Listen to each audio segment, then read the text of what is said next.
Hallöchen ihr Lieben und willkommen zurück zu einer neuen Anleitung. Für dieses Patchwork habe ich eine 4er Nadel verwendet und einen 4-fädigen Bobbel. Da ich jede Menge Graureste habe, werde ich daraus jetzt ein Projekt machen. Wer mithäkeln will, kann dies tun. Das ist ganz simpel. Ihr müsst einfach nur mit einer Luftmaschenkette und Stäbchen behändet sein. Und das war's. Alle Angaben zur Wolle, Nadelstärke und Verbrauch findet ihr wie immer unter dem Video in der Infobox. Ihr könnt selbstverständlich auch mit einer anderen Nadelstärke oder anderen Wolle arbeiten. Vergesst dabei allerdings nicht, dass sich das Ganze optisch etwas auswirken wird und auf jeden Fall auch auf die Größe. Und dann würde ich sagen, an die Nadeln und los! Wir beginnen mit einem Fadenring und nein, das ist gar nicht so schwer, wie es aussieht. Ihr müsst euch einfach nur merken, wie ihr das Ganze um die Finger wickelt und der Rest ist einfach nur Übungssache. Ihr geht mit dem Faden von innen über eure Handfläche zwischen Mittel- und Zeigefinger hindurch.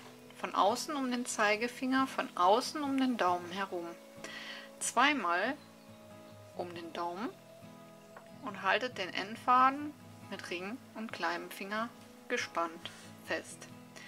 Dann geht ihr mit der Nadel durch die Schlaufe an eurem Daumen und holt euch den Spannfaden einfach aus der Mitte durch eine Schlaufe, durch 2 und durch 3. Und so habt ihr schon mal die 3 Luftmaschen, um jetzt mit Stäbchen weiter häkeln zu können.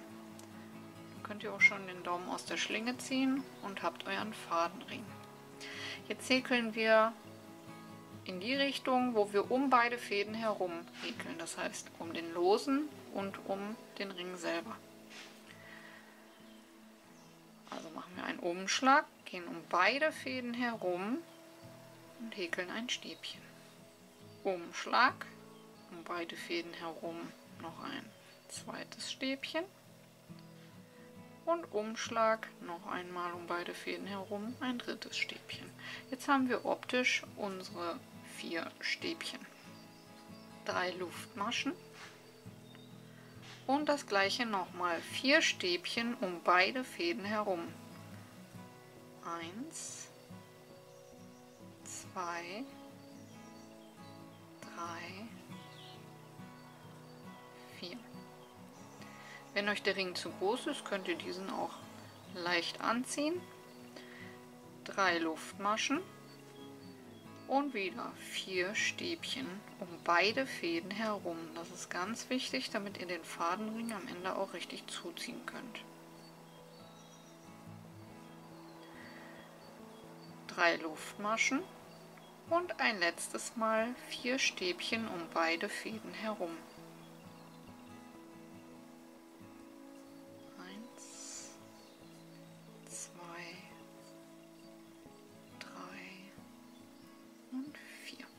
Zum Schluss nochmal 3 Luftmaschen und danach schließen wir in die erste Masche mit einer Kettmasche. Und dann könnt ihr auch an dem kurzen Faden, an dem kurzen Faden das Ganze einfach zuziehen. Und dann habt ihr euren Fadenring fertig.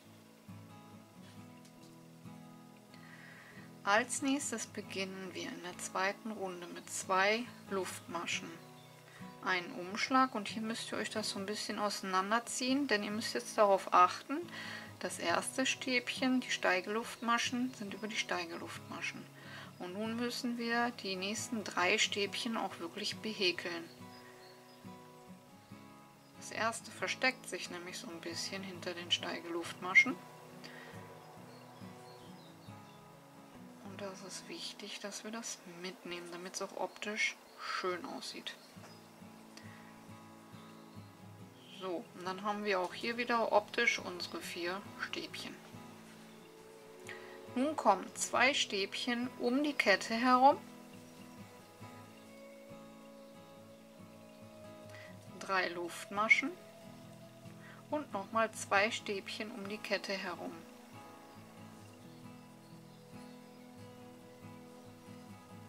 Als nächstes alle 4 Stäbchen mit jeweils einem Stäbchen behäkeln.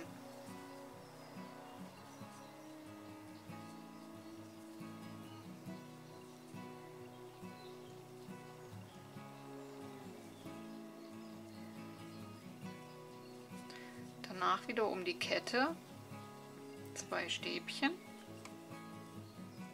3 Luftmaschen und 2 Stäbchen.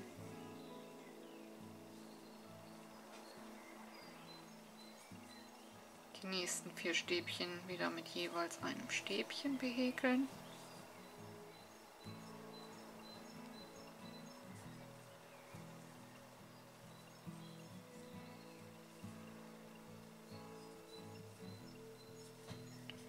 Um die Kette wieder 2 Stäbchen, 3 Luftmaschen und 2 Stäbchen.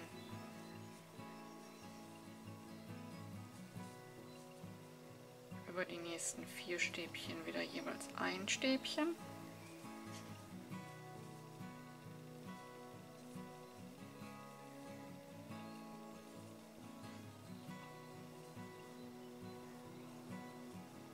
Und zum Schluss wieder 2 Stäbchen, 3 Luftmaschen und 2 Stäbchen.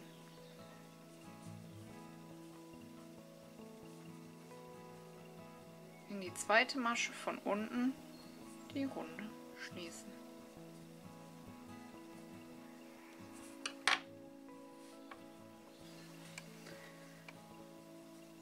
Dies war unsere erste Runde, zweite Runde und nun kommt die dritte. Wieder 2 Steigeluftmaschen. Diese Steigeluftmaschen sind über diese. Und nun jedes Stäbchen bis zur Luftmaschenkette behäkeln.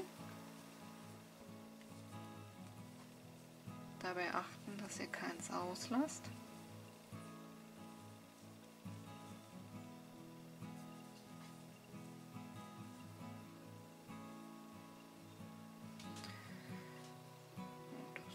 Das und das. Um die Kette herum wieder 2 Stäbchen, 3 Luftmaschen und 2 Stäbchen.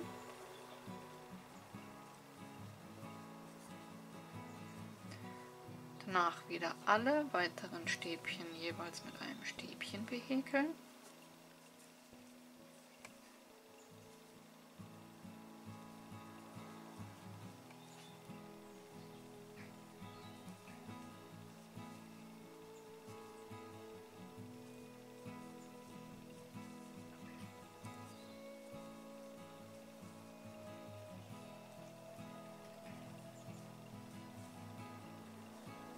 Und in die Ecke dann wieder 2 Stäbchen um die Kette, 3 Luftmaschen und 2 Stäbchen.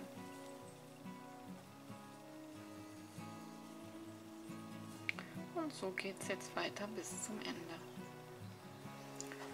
Und kurz vor Ende der Reihe in die Ecke wieder 2 Stäbchen, 3 Luftmaschen und 2 Stäbchen.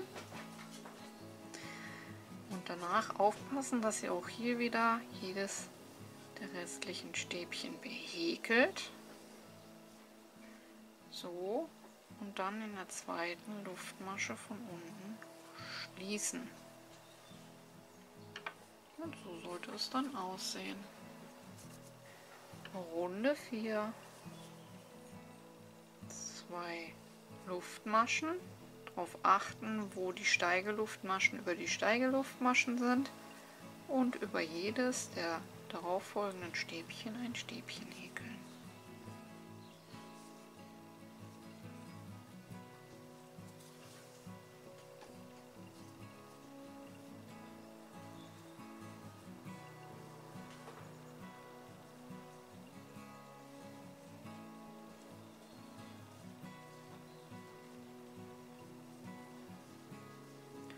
In die Ecke wieder 2 Stäbchen, 3 Luftmaschen und 2 Stäbchen.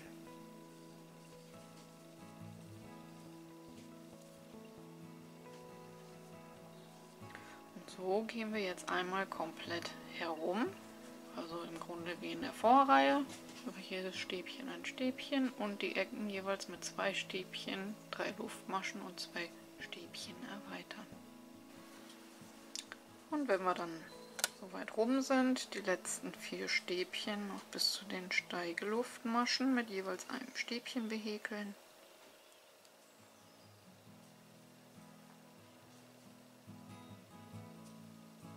Und dann die Runde in der zweiten Masche von unten gezählt schließen.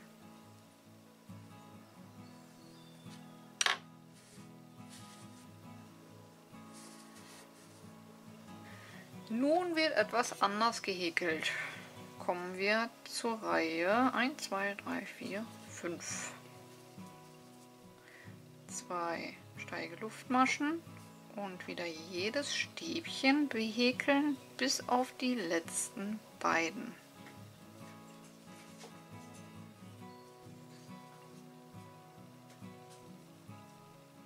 Das wären dann 3, 4, 5,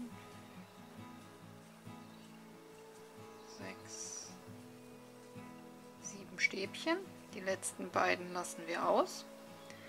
1, 2, 3, 4, 5 Luftmaschen, ein Umschlag und um die Kette in der Ecke 3 Stäbchen, 3 Luftmaschen und 3 Stäbchen.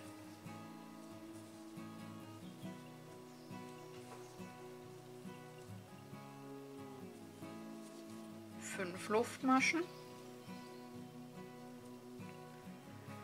2 Stäbchen auslassen und ab dem dritten Stäbchen wieder alle Stäbchen behäkeln, bis auf die letzten beiden. Also wir lassen links und rechts am Ende und am Anfang 2 Stäbchen frei.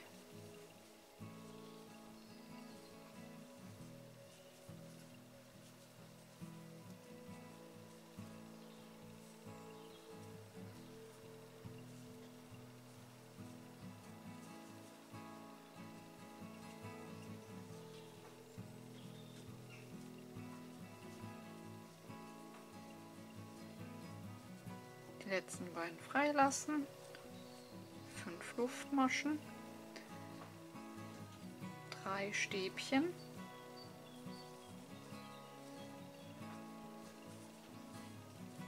3 Luftmaschen und 3 Stäbchen in die Ecke.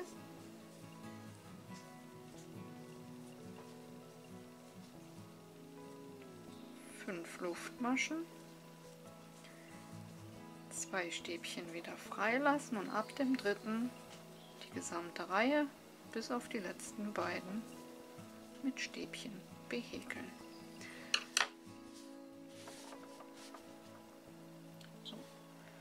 Also wir beginnen mit Stäbchen, lassen die letzten beiden Stäbchen frei, dafür häkeln wir 5 Luftmaschen. In die Ecke um die Kette herum machen wir 3 Stäbchen, 3 Luftmaschen und 3 Stäbchen. Dann wieder 5 Luftmaschen, 2 Stäbchen freilassen, ab der dritten alle behäkeln, bis auf wieder die letzten beiden. Dafür machen wir wieder 5 Luftmaschen und in die Ecke dann 3 Stäbchen, 3 Luftmaschen und 3 Stäbchen. Und so bis zum Ende. Und auch hier am Ende 5 Luftmaschen, die ersten beiden auslassen und die letzten Stäbchen bis zum runden Ende behäkeln. Darauf achten, dass ihr dann keins auslasst, aber auch keins zu viel häkelt. Hier sind die Steigeluftmaschen und da können wir dann in der zweiten Masche von unten gezählt schließen. Und dann sollte das so aussehen.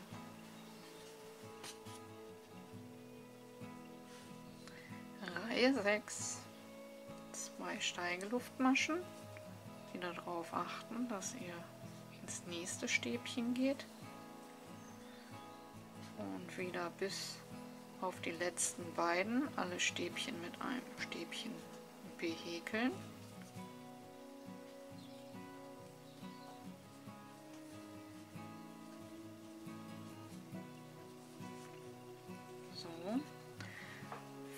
Luftmaschen. Und nun euch die Mitte der 5 Luftmaschen der Vorreihe ausgucken, einstechen und mit einer Kettmasche das Ganze fixieren. 5 Luftmaschen und wieder in die Ecke um die Kette herum 3 Stäbchen.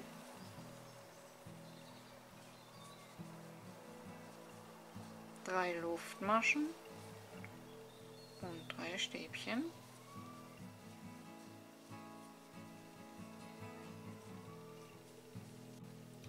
Fünf Luftmaschen und auch wieder bei der nächsten Kette die Mitte ausgucken und mit einer Kettmasche die Kette fixieren. 5 Luftmaschen, die ersten beiden Stäbchen freilassen und ab dem dritten wieder alle Stäbchen bis auf die andere Seite behäkeln und die letzten 2 wieder freilassen.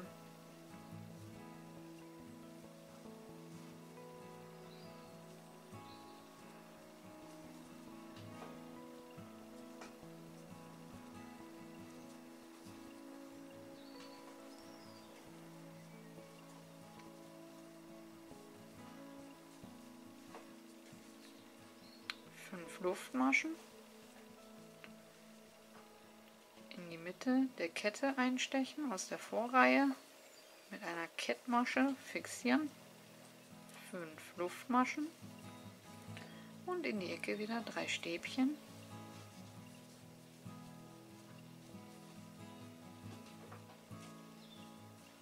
drei Luftmaschen und 3 Stäbchen.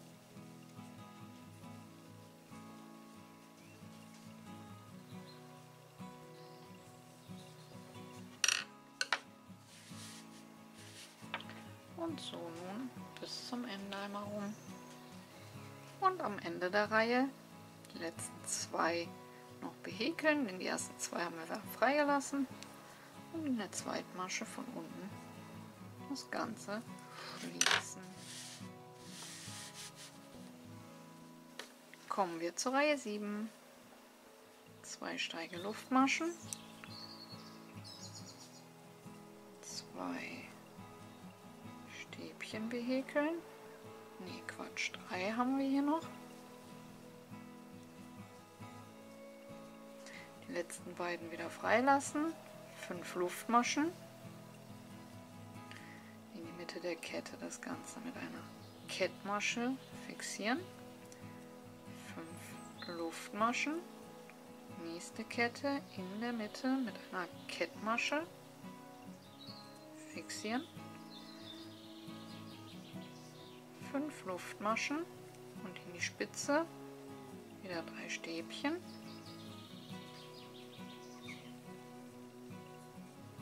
Drei Luftmaschen und 3 Stäbchen.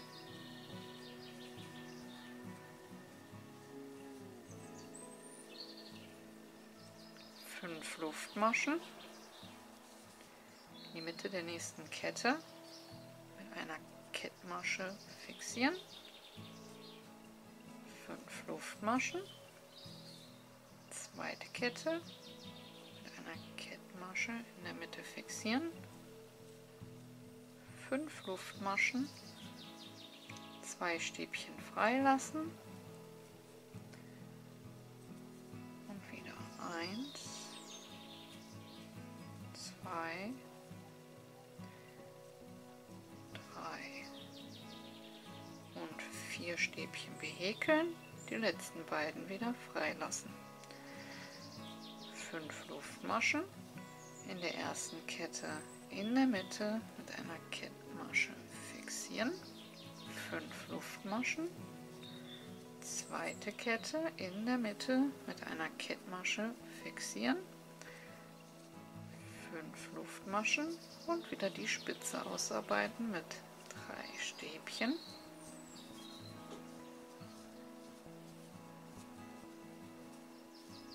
3 Luftmaschen und 3 Stäbchen.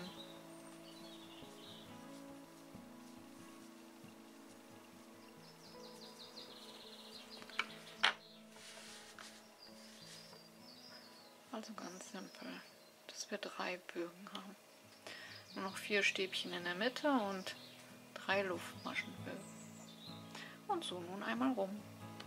Und am Ende der Reihe haben wir hier die 2 Stäbchen, die wir freilassen. Also können wir nach den letzten 5 Luftmaschen das Ganze in der zweiten Masche von unten mit einer Kettmasche schließen. Kommen wir nun noch zur letzten Reihe.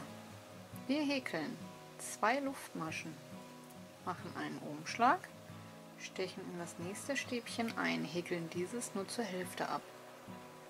Umschlag, nächstes Stäbchen, einstechen, nur zur Hälfte abhäkeln. Und noch einmal Umschlag, letztes Stäbchen einstechen, zur Hälfte abhäkeln. Nun haben wir 4 Laschen auf der Nadel und häkeln diese gemeinsam ab. Und nun haben wir 4 gemeinsam abgemaschte Stäbchen. 1, 2, 3, 4, 5. In die erste Kette eine Kettmasche. 1, 2, 3, 4, 5. In die zweite Kette eine Kettmasche. 1, 2, 3, 4, 5. In die dritte Kette eine Kettmasche. 1, 2, 3, 4, 5. Und nun 3 Stäbchen, 3 Luftmaschen und 3 Stäbchen in die Spitze.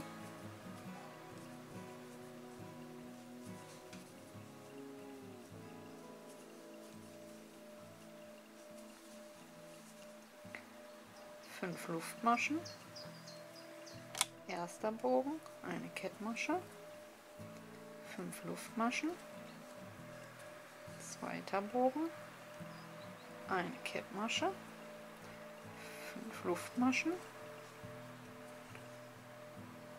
dritter Bogen, eine Kettmasche, 5 Luftmaschen und nun wieder 4 gemeinsam abgemaschte Stäbchen. Einen Umschlag ins erste einstechen, zur Hälfte abhäkeln, zweite zur Hälfte abhäkeln, dritte zur Hälfte abhäkeln und das vierte. 4 Schlaufen auf der Nadel und alle gemeinsam. Und nun wieder 5 Luftmaschen und so weiter. Und so bis zum runden Ende. Wenn ihr nun euer erstes Patch soweit fertig habt und häkelt ein zweites und möchtet jetzt eine große Fläche damit fertig machen, könnt ihr euch das Vernähen oder Zusammennähen sparen. Also ihr braucht im Grunde nur die kleinen 2 Fäden vernähen. Und dann geht ihr hin, häkelt die 8. Runde an bis zur Spitze, macht eure 3 Stäbchen. Und hier würden jetzt 3 Luftmaschen kommen. Stattdessen machen wir 2 Luftmaschen, nehmen uns dann die Spitze vom anderen Patch, fixieren das Ganze mit einer Kettmasche und häkeln wieder 2 Luftmaschen. Und dann gehen wir in das Patch zurück, was wir noch am Häkeln sind, und machen hier dann dort wieder unsere 3 Stäbchen.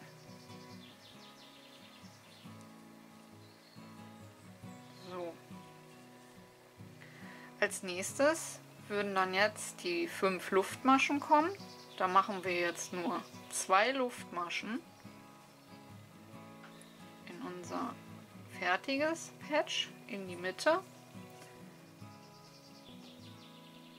machen eine Kettmasche, häkeln nochmal 2 Luftmaschen und gehen dann zu unserem Patch, was noch nicht fertig ist, in die Mitte und machen eine Kettmasche. So, und dann haben wir das so verbunden. Das ist nur eine Gewöhnungssache. Nun wieder 2 Luftmaschen ins hintere Patch, in den nächsten Bogen in die Mitte, eine Kettmasche, 2 Luftmaschen und dann in unser Patch, was wir gerade häkeln, in den Bogen in die Mitte und machen eine Kettmasche. 2 Luftmaschen, nächster Bogen, vom fertigen Patch eine Kettmasche, 2 Luftmaschen und rüber in unser Patch, was wir gerade häkeln, und eine Kettmasche. Nun kommen wir zu den 4, die wir jetzt zusammen häkeln müssen. Das machen wir dann erstmal, indem wir wieder mit 5 Luftmaschen dann die 4 zusammen häkeln, also alle gemeinsam abmaschen.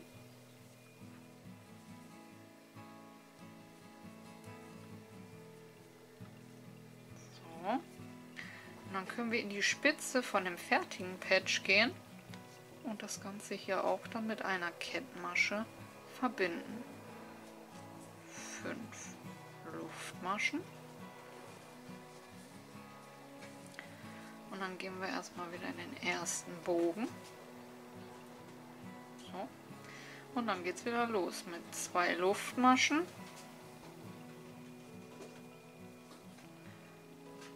In die Mitte des ersten Bogens einstechen. Mit einer Kettmasche schließen. 2 Luftmaschen. Und wieder zu unserem Patch rüber, wo wir gerade sind. 2 Luftmaschen, nächster Bogen, in die Mitte, eine Kettmasche, 2 Luftmaschen und wieder zurück zu unserem Patch, wo wir gerade sind.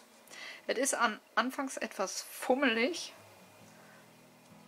aber man gewöhnt sich dran, wird dadurch auch schneller und muss nicht so friemelig das Ganze vernähen.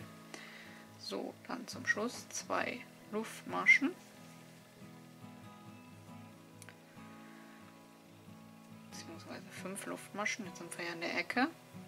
Häkeln wieder 3 Stäbchen.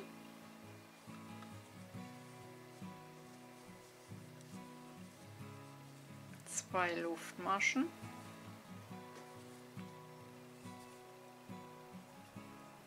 Gehen in die Ecke vom fertigen Patch. Machen eine Kettmasche, 2 Luftmaschen und gehen dann zurück und häkeln die letzten 3 Stäbchen.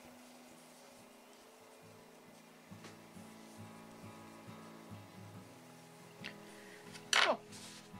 Und dann habt ihr das Ganze so verbunden und erspart euch halt das Nähen. Ihr müsst euch einfach nur merken, da wo die Bögen sind, die müsst ihr dann quasi halb abhäkeln und den Bogen der anderen Seite mit einer Kettmasche verbinden. Das heißt 2 Luftmaschen, mit der dritten verbinden wir das Ganze und 2 Luftmaschen, um dann wieder zurückzukehren. So geht das die ganze Zeit hin und her. Hier machen wir dann unsere 5 Luftmaschen, um dann natürlich erst einmal unsere Spitze fertig zu häkeln, die wir dann mit einer Kettmasche verbinden. 5 Luftmaschen und gehen zurück in den ersten Bogen, wo wir dann immer mit 2 Luftmaschen rüber, fixieren und zurück, rüber, fixieren und zurück. Also es ist immer der gleiche Rhythmus, man muss sich nur dran gewöhnen und hat dann einen super Übergang. Ne? Keine wulstige Naht, auch dieses leidige Vernähen, was sich auch ziemlich, oder sagen wir mal so, es ziemlich Zeit frisst, spart man sich auch dadurch. Und das gleiche kann man dann jetzt auch nachher hier machen und über Eck machen und hat dann nachher eine wunderschön verbundene Fläche. So sieht die Fläche aus, nachdem ich alles fertig gehäkelt habe und zusammengefügt. 5 in die Breite, 4 in die Höhe. Als nächstes klappen wir nun die 4 in der Höhe einmal nach vorne zusammen. Und ich werde erst einmal eine Patchhöhe vernähen. Einmal links und einmal rechts. Dann haben wir nämlich nur noch eine Patchhöhe frei als Ärmelaussparung. So, wenn wir das zusammengeklappt haben, hier oben ist die Ärmelaussparung. Na, da, wo die Seite ist, wo eh alles geschlossen ist. So, dann fixiere ich mir hier unten den Faden. Ich werde das Ganze nämlich zusammen häkeln, so wie wir die Patches verbunden haben. So haben wir dann eine Naht, die nicht sichtbar ist, welches direkt in das Muster mit eingeht. Also Faden mit einer Luftmasche fixieren. Dann mache ich nochmal einen zweiten hinzu. Nehme die andere Seite und fixiere das Ganze direkt an der Spitze. So. Dann 3 Luftmaschen.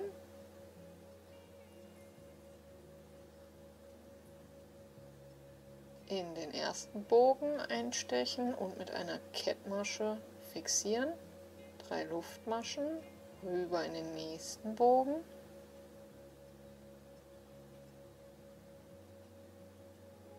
In die Mitte mit einer Kettmasche fixieren. Ich steche hier auch übrigens in den Bogen ein, damit sich da die Fäden nicht verziehen. Beim Waschen zum Beispiel, dann sieht es komisch aus, daher steche ich beim Bogen direkt in die Mitte ein und fixiere da die Fäden. Und jetzt heißt es eigentlich die ganze Zeit nur hin und her, vom Bogen zu Bogen, immer mit 3 Luftmaschen und erzeugen so unsere Zickzacknaht. Das Ganze dann noch auf der anderen Seite und dann haben wir die erste Mammutaufgabe schon einmal erledigt und kommen zur nächsten. Hier nochmal ein kleiner Einblick, wie das Ganze dann aussieht. Wie ihr seht, geht das Zickzack direkt in dem Muster über. Man sieht überhaupt nicht, dass es dort zusammengefügt worden ist. Oben haben wir die Ärmelaussparung. Jetzt noch eben schnell die Fäden vernähen. Und dann kommt der nächste Part.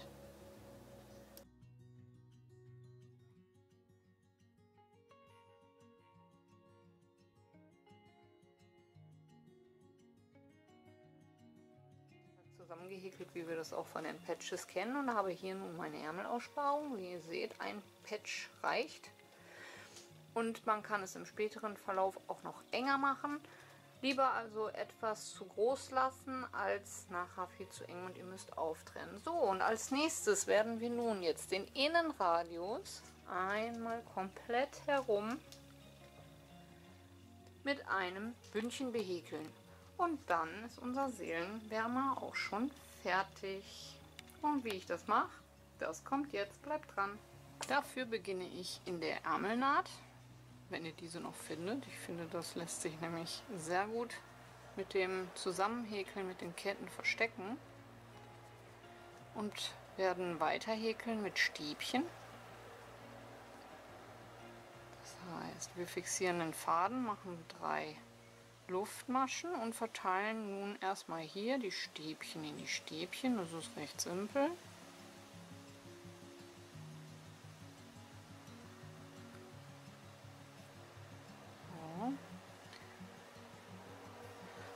Und auch wenn die Ketten aus 5 Luftmaschen bestehen, werden wir hier nur 3 Stäbchen drum herum häkeln. Einfach um die Kette herum.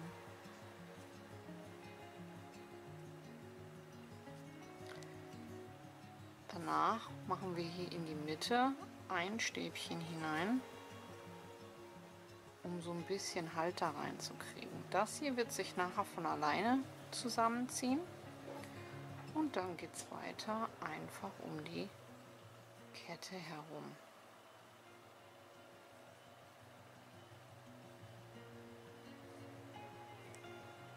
Machen wir wieder ein Stäbchen hier hinein.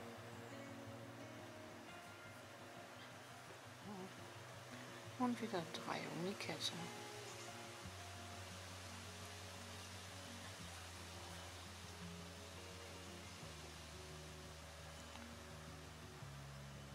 Wenn wir dann wieder hier bei diesen angekommen sind, häkeln wir wieder ganz normale Stäbchen in die Stäbchen.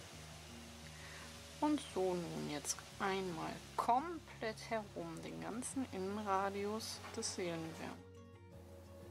Nachdem wir einmal die Stäbchen ringsherum verteilt haben und das Ganze mit einer Kettmasche geschlossen, machen wir für die nächste Reihe 2 Luftmaschen, einen Umschlag und gehen um das erste Stäbchen so nach vorne herum und häkeln ein Stäbchen. Dann machen wir einen Umschlag, gehen um das nächste Stäbchen und ziehen dieses so nach hinten und häkeln ein Stäbchen. So erzeugen wir jetzt immer ein Reliefstäbchen nach vorne und ein Reliefstäbchen nach hinten.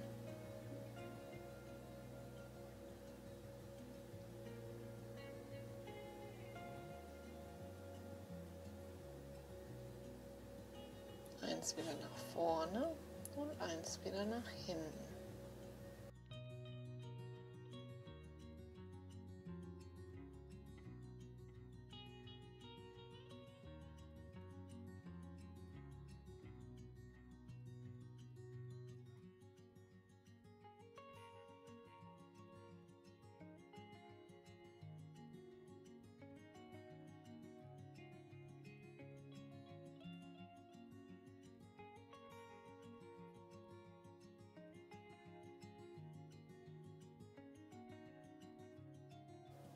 Und so sieht es aus, nachdem das Bündchen dann fertig gehäkelt ist, nach 10 Reihen. Jetzt werde ich noch an den Ärmeln ein Bündchen dran machen mit 2 bis 3 Reihen und dann ist der Seelenwärmer auch schon fertig. Ich hoffe, euch hat die Anleitung gefallen und ihr seid gut mitgekommen. Vergesst nicht, eure Bewertung dazulassen, wie immer ganz, ganz wichtig.